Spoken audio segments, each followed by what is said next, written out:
ඔන්ඩැස්සෙට්‍රෝන් බාල එන්නත් ලබාගෙන විශේෂයෙන්ම හබරකඩ සහ මතුගම ප්‍රදේශයේ තරුණියන් දෙපළක් කාන්තාවක ජීවිතක්ෂයට පත් වෙලා තිබෙන මේ බාල බෙහෙත් ප්‍රශ්නය තුළ මේ අනවසර ඖෂධ මාෆියාව තුළ දැන් අත් වශයෙන්ම ආණ්ඩුක්‍රම ව්‍යවස්ථාවේ මූලික අයිතිවාසිකම් වලට නිදහස් සෞඛ්‍ය තුළ ගුණාත්මක භාවයෙන් ඉහළ බෙහෙත් හේත් ලබා දීම ඒක අයිතිවාසිකම් වෙනකොට අත් වශයෙන්ම පුරවැසියාගේ ජීවත් වීමේ අයිතියක් ශක්තිමත් වෙනවා. ඒ නිසා විශේෂයෙන්ම මම සඳහන් කරන්න කැමති මේ ඔන්ඩැන්සෙට්‍රෝන් කියන බාල එන්නත් ලබාගෙන ජීවිත දෙකක් අහිමි වෙලා තිබෙනවා.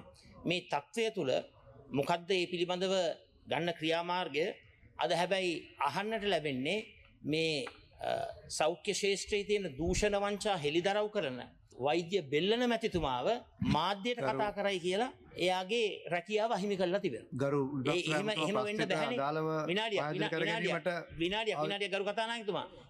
එතුමාගේ රැකියාව අහිමි කරලා තියෙන්නේ මාධ්‍යයට කතා කරලා කියලා. එතුමාට අයිතියක් නැද්ද බාල බෙහෙත් ගැන කතා කරන්න? එතුමාට අයිතියක් නැද්ද සෞඛ්‍ය ශාස්ත්‍රයේ සිදුවෙන දූෂණ වංචා අක්‍රමිකතා පිළිබඳ කතා කරන්න? ප්‍රශ්නට අදාළ එයාගේ වැඩසටහන කරලා. එයාගේ වැඩසටහන කරලා. විපක්ෂ නායකතුමා මම මේ කතා කරන්නේ මූලික අයිතිවාසිකම් ගැන. ප්‍රශ්නෙට අදාළව මම කතා කරන්නේ. ඔබතුමා දැන් විනාඩි 3ක් කරන් තියෙනවා. විනාඩි 2යි උපරිම දෙන්න. තව විනාඩියක් දෙන්න. විනාඩියක් දෙන්න. මම මේ කතා කරන්නේ මූලික අයිතිවාසිකම් ගැන. ඔබතුමාට තව ජීවත් වීමේ අයිතිය මූලික අයිතිවාසිකම. සෞඛ්‍ය අයිතිය මූලික අයිතිවාසිකම. දැන් ඔන්ඩැන්සෙට්‍රෝන් කියන බාලෙන්නත දීලා ජීවිත දෙකක් අහිමි වෙලා තියෙනවා.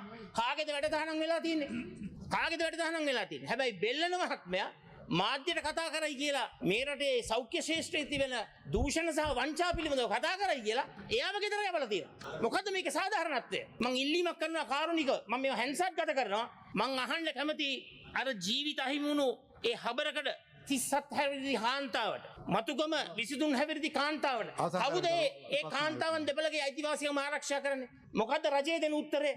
මේ බාල බෙහෙත් නිසා ජීවිත අහිමි වුණු ඒ කාන්තාවන්ට කවුද යුක්තිය සාධාරණත්වය ඉෂ්ට කරන්න කියන මං අහන්න